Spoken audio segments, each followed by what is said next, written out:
Atlântida, o império próspero que estendesse por uma vasta região, com bosques, montes e templos de grande beleza, rios, lagos e estradas sem fim, onde palácios maravilhosos, grandes muralhas, jardins suspensos e torres de cúpulas douradas espelhavam o orgulho de um povo. A sua perfeição e felicidade eram tão grandes que os próprios deuses ficaram invejosos e resolveram seduzir os habitantes com a ambição do poder e das conquistas. Essa é a descrição de como seria essa tão bela cidade. No entanto, tudo isso se passa de um dos mitos mais famosos que existe. Esse mito baseia-se, desde o princípio dos tempos, na existência de uma grande ilha chamada Atlântida, que, juntamente com todos os seus habitantes, foi engolida pelo oceano e nunca mais foi encontrada. Entretanto, será que tudo isso realmente se passa de uma lenda? Será que realmente ela nunca existiu? Então se liga que é isso que vamos descobrir agora mesmo. Fala galera, eu sou o Gabe e hoje eu irei falar sobre a misteriosa e famosa cidade que provavelmente já existiu no mundo. Mas antes de começar, deixe o seu like, inscreva-se no canal e ative o sininho. Isso é muito importante para fazer o canal crescer. Agora, sem enrolação, vamos para o vídeo.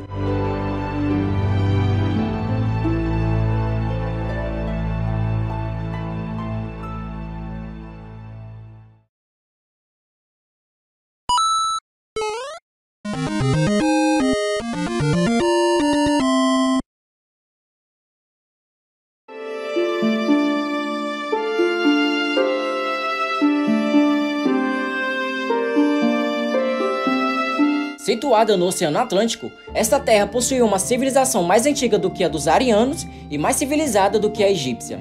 Como acabei de dizer, a cidade estendia-se por uma vasta região. A ilha lendária existiu a oeste do Estreito de Gibraltar. A história tem origem em diálogos de Platão, em que a Atlântida é descrita como sendo rica e mais vasta do que a Ásia Menor e a Líbia. Supostamente, dizem que ela tem uma grande ilha no centro, com várias ilhas ao redor. Nessa ilha central, era onde os grandes líderes se reuniam, onde havia um templo em homenagem a Poseidon, com grandes muralhas para impedir a entrada de estranhos. Atlântida tinha lindos e grandes bosques, montes e templos de grande brilho e majestosa beleza, rios, lagos e estradas de perfeito pavimento para a civilização. Havia palácios grandiosos, jardins suspensos e torres de cúpulas douradas. Entre os Atlântidas, ou Atlantes, corpo, mente e espírito eram alimentados por uma arte, religião e filosofia mais avançadas do que a dos gregos. Os sábios estudavam o movimento dos astros e meditavam sobre os segredos do universo, enquanto os homens se encontravam nos mistérios da natureza.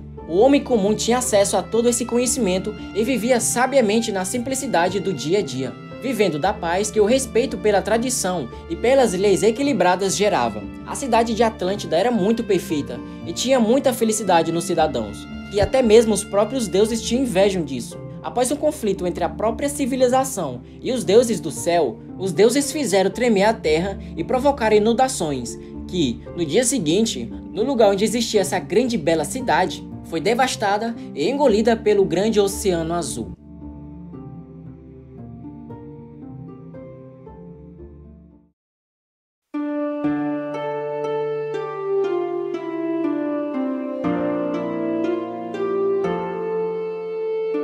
Esta lenda de mistério e encanto aparece pela primeira vez em Platão, que se baseia nos escritos de Solon, um legislador grego, que tinha vivido 150 anos antes de Platão, e que tinha ouvido a história de Atlântida por sacerdotes egípcios, isso durante a sua viagem ao Egito. Estes sacerdotes contaram-lhe a razão pela qual os egípcios respeitavam os atenienses. Em tempos muito antigos, cerca de 9.000 anos antes da época de Solon, os atenienses tinham lutado contra os guerreiros de Atlântida, e durante essa batalha, os próprios atenienses ganharam. Os Atlantes, ou seja, descendentes de Atlas, filho de Poseidon, tinham invadido a Europa e a Ásia, e os atenienses formaram uma coligação com os outros povos da Grécia para os combaterem. Apesar dos aliados terem desistido, os atenienses lutaram sozinhos, libertando não somente Atenas, como também o Egito e outros reinos jugo da Atlântida.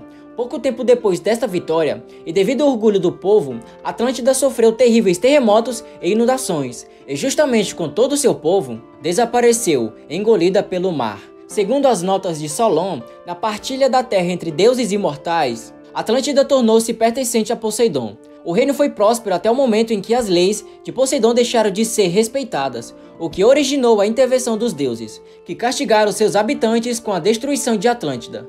Atlântida foi sempre considerado um símbolo da Idade de Ouro, do paraíso perdido e da cidade ideal, do qual o próprio Platão projetou seus ideais de uma civilização perfeita.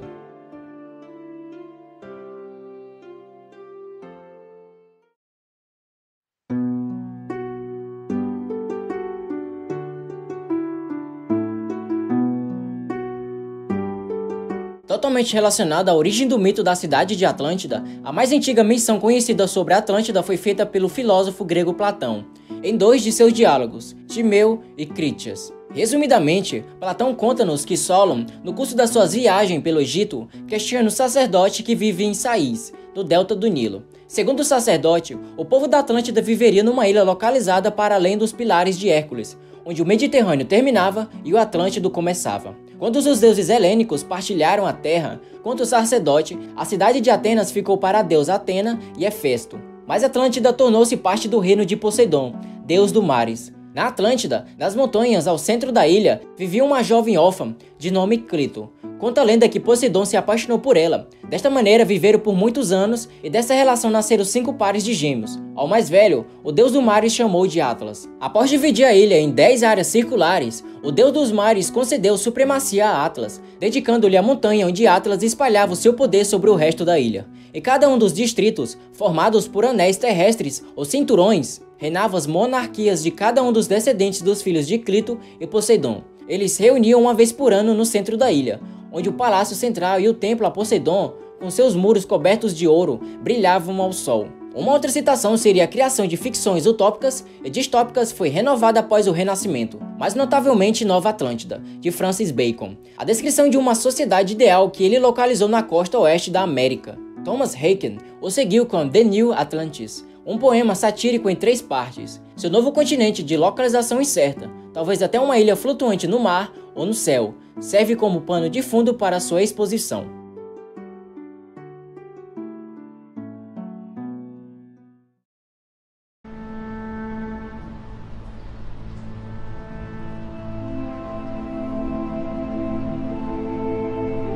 Bem, ainda falando um pouco sobre localizações, no começo do vídeo eu falei sobre a possível localidade da cidade, provavelmente situada no Oceano Atlântico, a oeste do Estreito de Gibraltar. Mas ainda teorizam sobre muitos outros locais para a Atlântida, a ponto de o nome se tornar um conceito genérico, divorciando dos relatos de Platão. Isso reflete no fato de que muitos locais propostos não estão dentro do Oceano Atlântico. Muitos dos locais propostos compartilharam algumas das características do mito da Atlântida, mas nenhum demonstrou ser uma verdadeira Atlântica histórica. A maioria dos locais historicamente propostos está dentro ou perto do mar Mediterrâneo. Há ilhas como Sardenha, Creta, Santorini, Sicília, Chipre e Malta. Cidades ou estados baseados em terra, como Troia, Tartessos e Tântalis, Israel, Sinai ou Canaã e o noroeste da África. A erupção do Thera, na ilha de Santorini, datada do século 17 ou 16 a.C., causou grande tsunami que alguns especialistas supõem que devastou a civilização minoica da ilha vizinha de Creta, levando alguns a acreditar que essa pode ter sido a catástrofe que inspirou a história.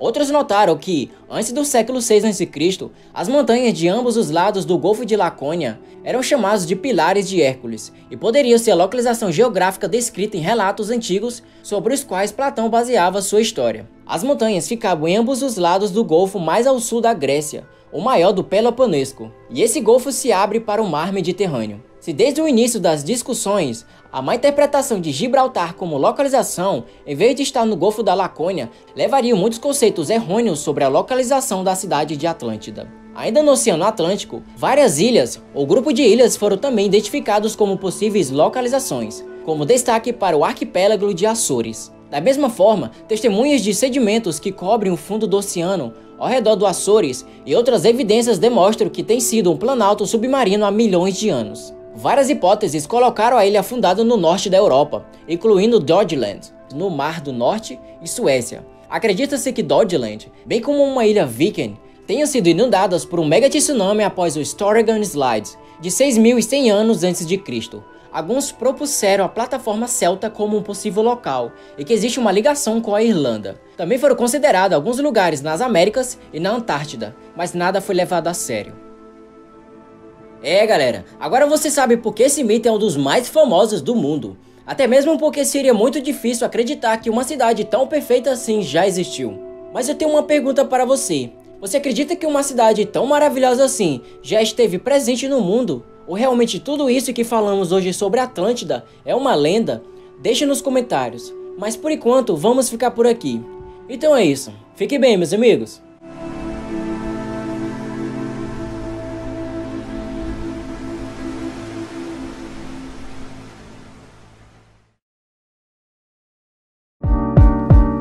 Bem pessoal, espero que você tenha gostado do vídeo de hoje. Venho aqui para pedir um favor para vocês. Deixe nos comentários qual vídeo você deseja aqui no canal. Pode ser história, ciência, astronomia e entre outros. Peço também para aqueles que ainda não são inscritos no canal a se inscreverem. Aproveite e deixe aquele likezão. Ative o sininho para receber as notificações e não perder os próximos conteúdos. Aqui na tela vai aparecer outros vídeos para vocês assistirem. Então eu desafio você a maratonar os vídeos do canal. E claro, não se esqueça, apenas busque conhecimento. Fui isso!